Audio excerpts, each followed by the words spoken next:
Hello, I'm Dr. Aisling Byrne.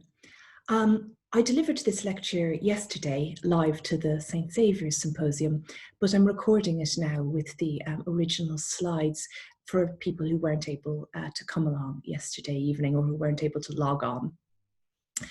So my title is Tolkien, Modernity and the Value of Fantasy. And writing this paper was a bit of a personal challenge for me. When I first read The Lord of the Rings when I was a teenager, I really didn't give a lot of thought to the fact that it was a work of fantasy. I wasn't a particular fan of fantasy literature in general, and to me that stuff was all backdrop, it was scenery essentially. What really resonated with me were Tolkien's themes, and I was gripped by how those themes played out in the story and how the often agonizing choices of his central characters shaped the story as it unfolded. What I've realized over the years, though, is that fantasy, specifically Tolkien's approach to fantasy, is very much more than backdrop. In fact, it's integral to his works, and I think it expresses some of his most profound concerns about freedom, power, and the created world. So I'm going to talk a bit about fantasy this evening. I'm also going to talk about modernity and how the two relate in Tolkien's thought and in his fiction. I'm going to primarily focus on The Lord of the Rings because it's Tolkien's most well-known work, but I'll touch on some of his other works as well. Some of you may have read Tom Holland's recent book, Dominion. Father Connor suggested it as a starting point for this talk because Tolkien is actually one of the case studies Holland uses for exploring the continuing imprint of Christian belief on avowedly secular modernity. For Holland, it's very telling that no work of modern fiction has sold more copies than The Lord of the Rings, a book written, of course, by a very devout Catholic. And Holland also really emphasizes a fact that's often overlooked about Tolkien, how deeply and consciously engaged Tolkien was with the conflicts and crises of his own age. So in terms of the structure of the talk, I'm going to start by talking a little bit about Tolkien's own thoughts on fantasy, some of his influences, and then I'm going to move on to a few considerations about his engagement with modernity. Tolkien's ideas about fantasy are expressed most clearly in On Fairy Stories, an essay he developed over a number of years in the 1930s and 40s. Tolkien makes a number of points in this essay. It's well worth reading. It's quite rich, quite extensive. One of the major things he wants to reject is the view that stories about marvels, fairy stories, fantasies, are not stories for grown-ups, that they're not sophisticated, intelligent works of art. Tolkien is convinced that they are. And he also sets out his theory of what he calls sub-creation in detail. Now, at root, this is very much a religious idea. The notion that humanity, made in the image of a creator god, might be sort of hardwired to create worlds of their own in art, to become sub-creators, imitating God, but subordinate to him. Tolkien's paper also poses the question, what is the use of fantasy? And he's a number of responses to this, but I want to focus on two in particular. First of all, what he terms escape, and secondly, what he terms recovery. Now, escape relates to fantasy's capacity to allow the reader to stand outside the familiar world, and it's a term often leveled at fantasy as a criticism. But Tolkien insists that escape is actually something quite constructive. He asks, why should a man be scorned if finding himself in prison, he tries to get out and go home? Now, Tolkien's definition of recovery offers a little more detail about what sort of prison and what sort of home he has in mind here. Recovery for Tolkien is seeing things with fresh eyes, gaining a new wonder at the things we'd taken for granted. This is by far the most commonly articulated function of fantasy, and perhaps the most obvious. In making the familiar strange, fantasy can reconnect us with reality in a particularly powerful way. So in On Fairy Stories, he states, recovery is seeing things as we are meant to see them, as things apart from ourselves. We need to clean our windows so that the things seen clearly may be freed from the drab blur of triteness or familiarity, from possessiveness. And I think what's particularly interesting about this quotation is the way Tolkien takes the function of recovery beyond its impact on the imagination and into the realm of ethics. Recovery for Tolkien is also a cure for a vice, for possessiveness, as he says at the end there.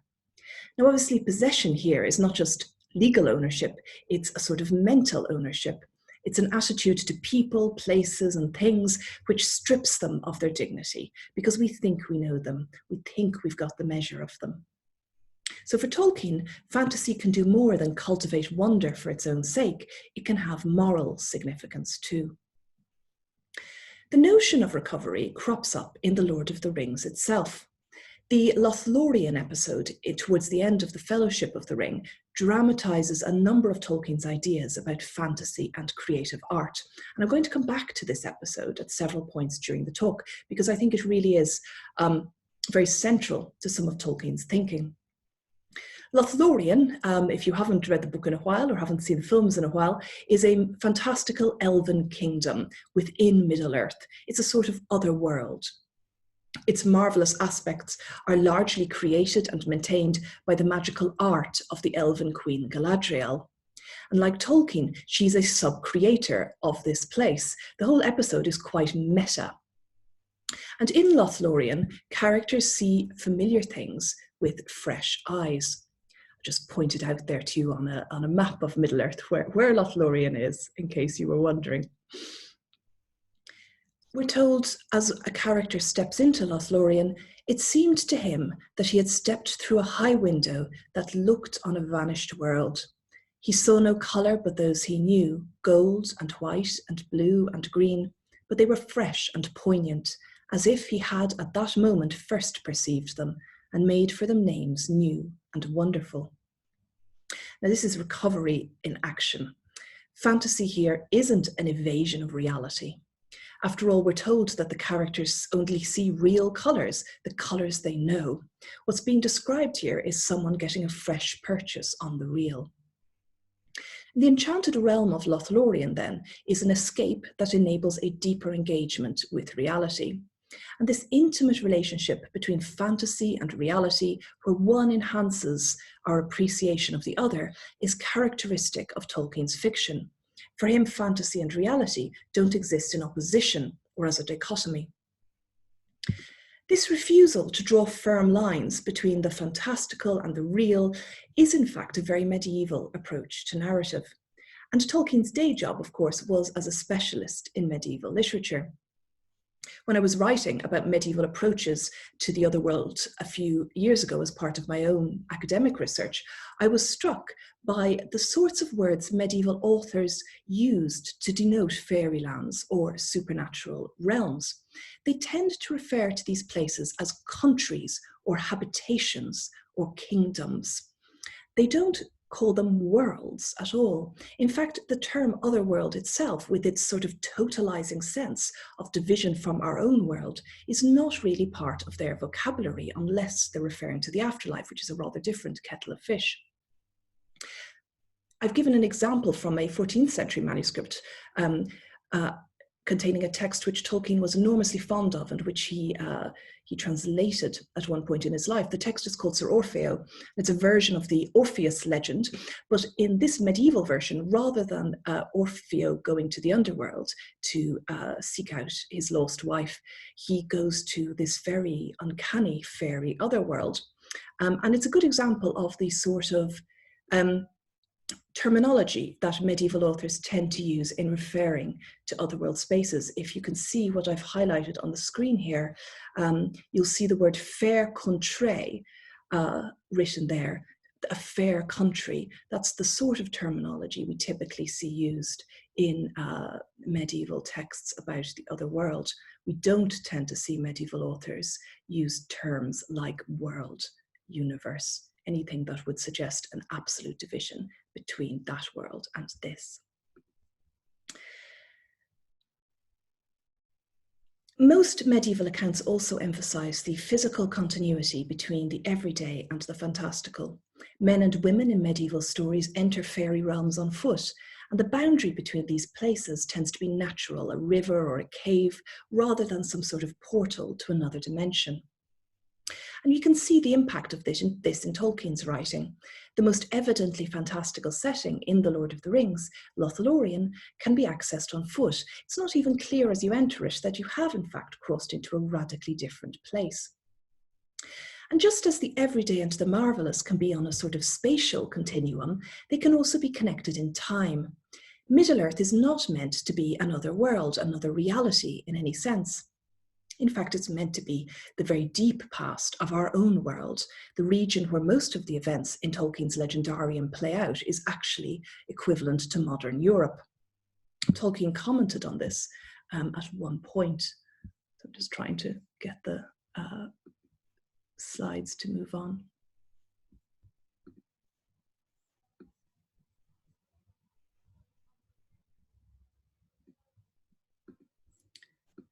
There we go. Sorry, I'm not terribly accustomed to using Zoom. Tolkien notes, I am historically minded. Middle-earth is not an imaginary world. It's the abiding place of men, the objectively real world. The theatre of my tale is this earth, the one in which we now live, but the historical period is imaginary. Again, this is a very medieval way of thinking about fantastical settings. Medieval romances, for instance, are typically set in an imagined past, more fabulous and more strange than the present. Geoffrey Chaucer states this explicitly in his only Arthurian romance, The Wife of Bath's Tale. He says, in the old days of King Arthur, all was this land fulfilled a fairy. This whole land was full of magic or enchantment. The Middle English word fairy can mean fairies in our modern sense, but it tends more usually to mean the more general idea of enchantment or the marvelous. And that's what it means here. Of course, the key point for Chaucer, for Tolkien, and for these other medieval writers too, is that even though the past may be another country, it is not another world. Now, pointing out how Tolkien's fantasy adopts medieval techniques and perspectives might not seem like an obvious segue into his engagement with modernity, but in fact, it's very relevant. One of the ways in which Tolkien's work interrogates the assumptions of a post-Enlightenment age is precisely in his rejection of clear-cut dichotomies between the everyday and the marvelous, or to put it in terms closer to those of his own faith, the sense and the spirit. For all his medievalism, Tolkien is very much a product of his era. Tolkien's works came out of the crucible of the 20th century, and Tolkien himself was profoundly affected by two of its greatest crises. Middle-earth was birthed while a young Tolkien served in the trenches of the First World War, a war in which all but one of his close friends died. The bulk of The Lord of the Rings was actually written during the Second World War, even though it wasn't published until the mid-1950s. And that war also had quite a personal impact on Tolkien. Two of his sons fought in it, and his middle son, Michael, was severely damaged by his experiences in the war. On one level, dramatizing evil in the form of monsters, dark lords, balrogs, wraiths, offers a darker sort of recovered vision. Fantasy allows the reader to step back from the flux of their historical moment and, if you like, see the wood for the trees. It offers a means of examining and understanding good and evil in a society that increasingly lacked the philosophical or religious vocabulary to do that. One of the things Tolkien's fantasy does is make the invisible forces of the Christian metaphysic visible. So, for example, something that's only implied in The Lord of the Rings, but is made quite explicit in the Silmarillion, that posthumous publication that contains Tolkien's wider mythology. One of the things that's clear from that is that Gandalf, Saruman, and Sauron are in fact all embodied angels, fallen or unfallen to varying degrees in Tolkien's world. The appeal of such fantastical frames of reference to a culture marked by, for instance, large-scale industrial warfare is articulated very neatly by Tolkien's contemporary, Robert Graves, in his memoir of the First World War, Goodbye to All That.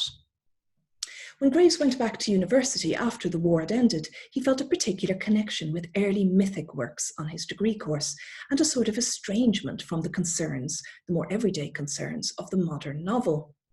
He observes, Beowulf, lying wrapped in a blanket among his platoon of drunken thanes in the Gotland billet, was closer to most of us at the time than the drawing room and deer park atmosphere of the 18th century.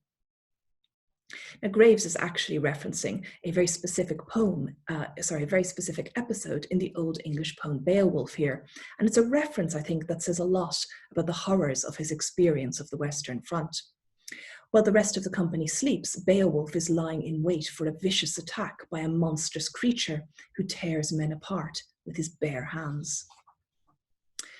So what Graves is doing here is placing his war experience within a sort of mythic framework.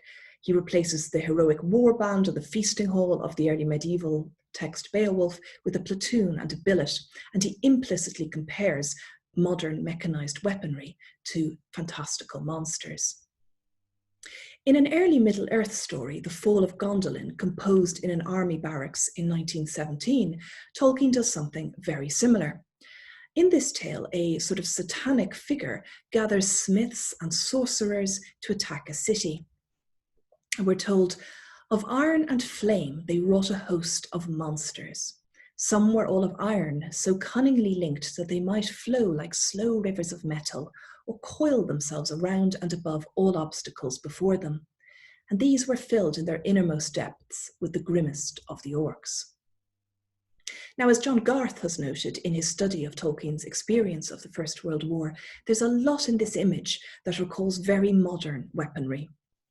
Iron monsters built to surmount every obstacle, to carry soldiers within them, recalls nothing so much as tank technology, which actually made its first appearance during Tolkien's own service on the Somme.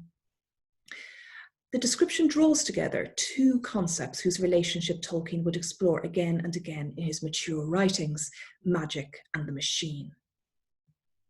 I'll come back to magic later, but I'd like to talk a bit more broadly before I do about the specificity of Tolkien's approach to fantasy. The ways in which his writing uses the fantastic, not just as a time-honoured element of mythic storytelling, but as a very pointed response to some of the problems of his and our age. Fantasy, of course, is not a monolithic approach to literary creation any more than realism is. And Tolkien's fantasy, particularly I think in the form it takes in The Lord of the Rings, has some very distinctive qualities. Now, I've already discussed the ways in which Tolkien's work reflects medieval models in blurring the line between the everyday and the marvellous. But in other ways, his art is not very medieval at all. The other worlds of medieval literature may be on a spatial continuum with our world, but their descriptions are often very short on detail. Medieval authors don't really engage in what we'd call world building, what Tolkien termed creating the inner consistency of reality in an imagined world. Tolkien's depiction of the physical world of Middle-earth has a high-definition solidity about it. He told the illustrator Pauline Baynes that he aspired to produce impressions that were definite, clear, and precise, fantastical, but not dreamlike. And what I'm going to suggest is that one of the ways that Tolkien engages with what we might term the crisis of modernity is through the very solidity, the real seeming quality of his fantasy. The depth of Tolkien's sub-creative world building is a hallmark of his work.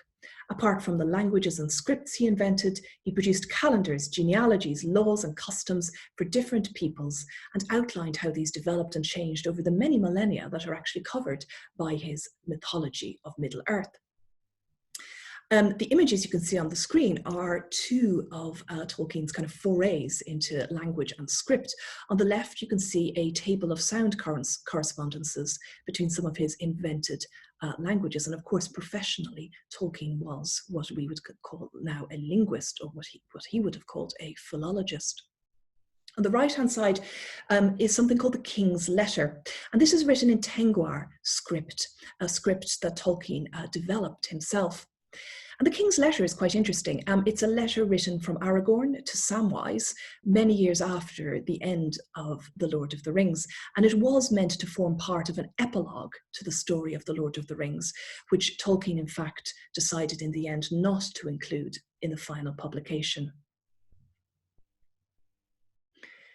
This sort of obsession with internal consistency, with tiny details, is very evident in unpublished notes, diagrams, documents like these. Another example is a page like this. This is the back of a menu card, again from Tolkien's unpublished papers. And what we see here is Tolkien engaged in some mathematics, really, while he was drafting The Lord of the Rings. And what he's doing is calculating stride lengths. And from this, the speed at which people of differing heights might be expected to move, what distances they might be expected to travel in a given day. Because he was very anxious to ensure that humans and hobbits in his story walked at speeds that were plausible given their stature. He also mapped the topography of the lands he described for his own reference as he wrote. Again, this was to ensure that travel times made sense, that they reflected the impact of things like hills and marshes. At another point, he rewrote various parts of The Lord of the Rings to ensure that the phases of the moon were consistent across different strands of the story. Now, on the most superficial level, this sort of attention to detail is a kind of personality quirk. It's a very exacting and meticulous scholar pouring that side of his character into his art. In terms of Tolkien's own theories, of course, it's sub-creation again, delight in world building for its own sake. But in broader terms, I think it brings us back to Tolkien's desire to make his fantasy as solid as possible, as definite, clear, and precise as he could make it. And one of the ways in which he does this is to create a fictional world where everything adds up, a world which has the texture of reality. Tolkien's approach to the natural world is particularly distinctive. And this is a side of his art that has received plenty of attention, not least because it resonates so profoundly with contemporary ecological concerns. But I think Tolkien's approach here is rooted very much in his religious sensibility, in his sense of what it means to live in a created world.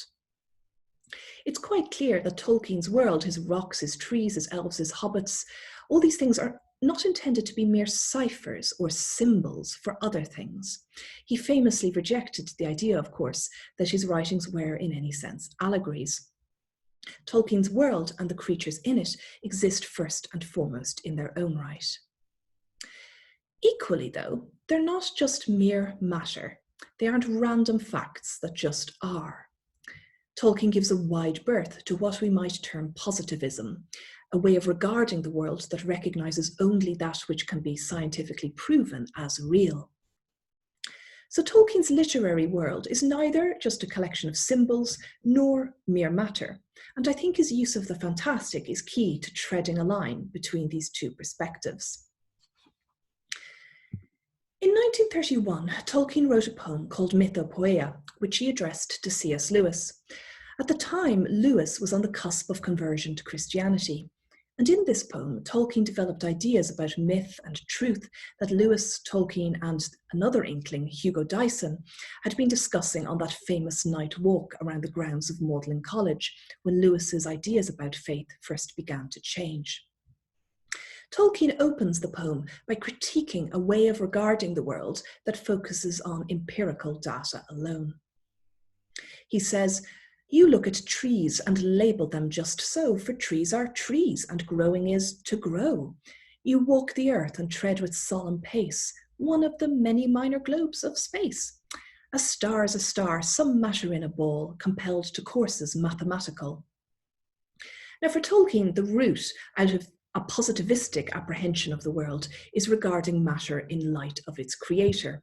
And he goes on, "God made the petrious rocks, the arboreal trees, Tellurian earth and stellar stars, and these homuncular men who walk upon the ground, with nerves that tingle, touched by light and sound." Now, some of these phrases here might sound a bit like tautology on first reading. Petrious trees are, petrious rocks are boreal trees, really just means rocky rocks, tree-ish trees. But Tolkien here, I think, is making a point about creation that lies at the root of his approach to fantasy. The idea that created things reflect their creator in being most fully and most particularly themselves. And this is an insight, of course, which animates the poetry of Tolkien's fellow Oxford Catholic convert, Gerard Manley Hopkins. For Hopkins, as he says in one of his poems, the world is charged with the grandeur of God. And created things don't dissolve or lose their particularity in expressing this divine charge. Rather, the divine quality in creation makes them more themselves, more particular, or again, in the words of another poem by Hopkins, more counter, original, spare, strange. Now, Hopkins conveys this charge, this creative lightning that runs through the world, primarily through his highly wrought poetic style. The fundamental strangeness, the particularity of every single thing in creation is made manifest through his words. But his poems are primarily lyrical, not narrative. Hopkins doesn't tell stories, he makes images. A storyteller like Tolkien can, and sometimes must, use other means, and the means Tolkien chose was fantasy. In his works, the charge in creation manifests in a recovered clarity of vision, yes, but also in marvels, a dramatization of that strangeness in the world. One of Tolkien's great obsessions, of course, are trees. They come in various forms, with varying degrees of animations and sentience even in The Lord of the Rings. But the most fantastical trees in Tolkien's legendarium are to be found in the Silmarillion. In Tolkien's wider mythology, the sun and the moon are created long after the world itself. And before their appearance, part of the earth is illumined by two great trees. And Tolkien writes of one of them, "It had leaves of dark green that beneath were as shining silver, and from each of his countless flowers a dew of silver light was ever falling, and the earth beneath was dappled with the shadow of his fluttering leaves." This is an image that goes beyond the limits of the mere data available to us through our senses. This enormous tree emits light in the form of dew from its flowers. And note how Tolkien uses his rather than its in referring to his countless flowers, his fluttering leaves. This isn't a walking, talking tree like the Ents in The Lord of the Rings, but it's not just matter either. And the tree in this passage is, of course, still recognizably a tree. It has flowers. The undersides of the green leaves are as shining silver, a formulation that sits on the cusp of simile and marvel. And the tree produces one of the beauties of ordinary trees, the dappled light playing on the ground beneath their boughs. But here, the tree is the source not just of the shadows, but also of the light itself, and it throws this dappled light over a whole region of the earth.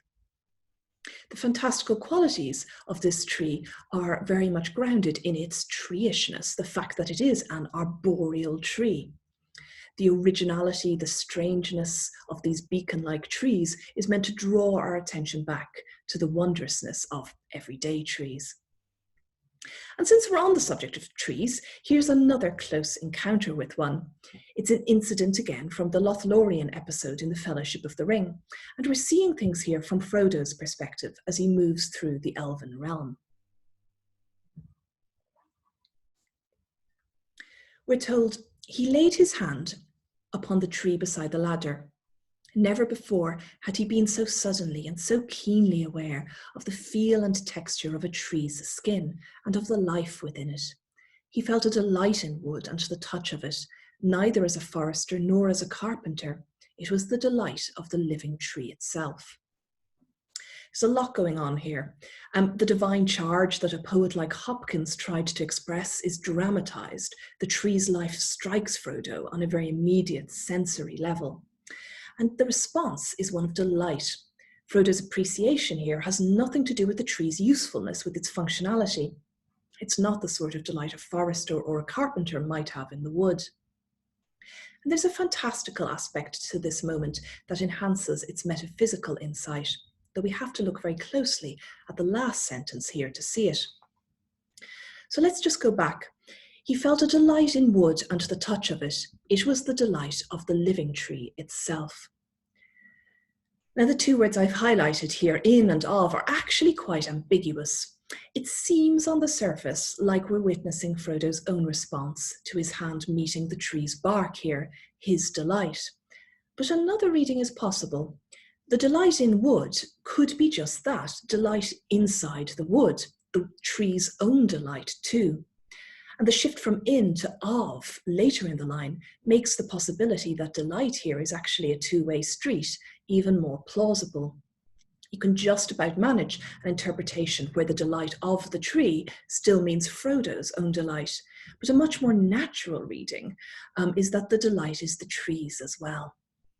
It's a moment of kinship, of recognition between created things, humans, because hobbits are a branch of humanity, and nature. And this moment in Tolkien's text is so finely balanced between reality and fantasy that once again it dissolves the distinction between them. Now, this is all well and good, but how does it relate to modernity?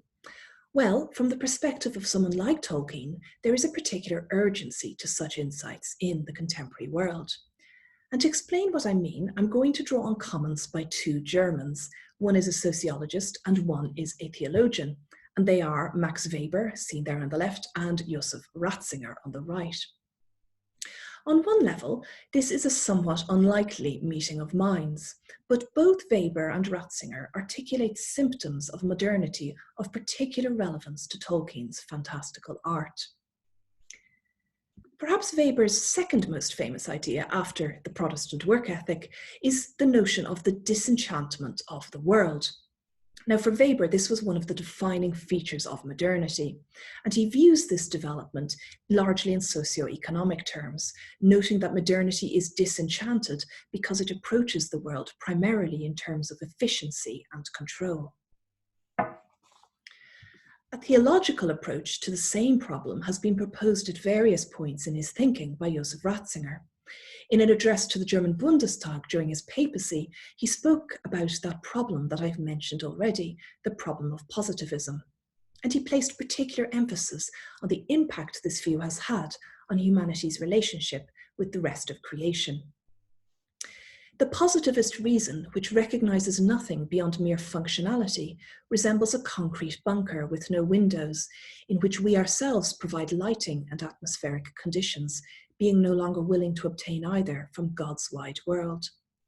The windows must be flung open again. We must see the wide world, the sky and the earth once more, and learn to make proper use of all this. This problem of perception that recognizes nothing beyond mere functionality has profound moral and religious implications. Such an approach to God's wide world cannot, in Ratzinger's view, offer any bridge to ethics and law. And that means the whole concept of natural law becomes very fraught. In a world perceived solely in terms of the physical, metaphysical questions are also more or less off limits. So fantasy has a particular application and a particular urgency in a world that has been disenchanted. And thoroughgoing re-enchantment is not just a matter of imaginative experience for its own sake. It goes beyond that. Tolkien's own fantasy is deeply concerned with these further ramifications of re-enchantment. As we've seen, he's fascinated by the metaphysical, dramatizing the divine charge in creation. And by the ethical as well, what Ratzinger terms here at the end of the quotation, learning to make proper use of all this. The concept of enchantment, disenchantment, re-enchantment brings me back to the role magic plays in Tolkien's writing. Depicting magic in literary works might seem like a response to disenchantment in and of itself, an attempt to see outside the bunker. But the depth of that response can vary radically from author to author. In some cases, literary accounts of magic fail to re-enchant in any deep sense at all. As Arthur C. Clarke noted, any sufficiently advanced technology is indistinguishable from magic. And by the same token, we might say that plenty of magic in fantasy writing is indistinguishable from technology. It's about efficiency, it's about control quite often. Tolkien knew this, and he approaches magic in quite a complex way in his writing. The very category of magic is questioned in The Lord of the Rings itself.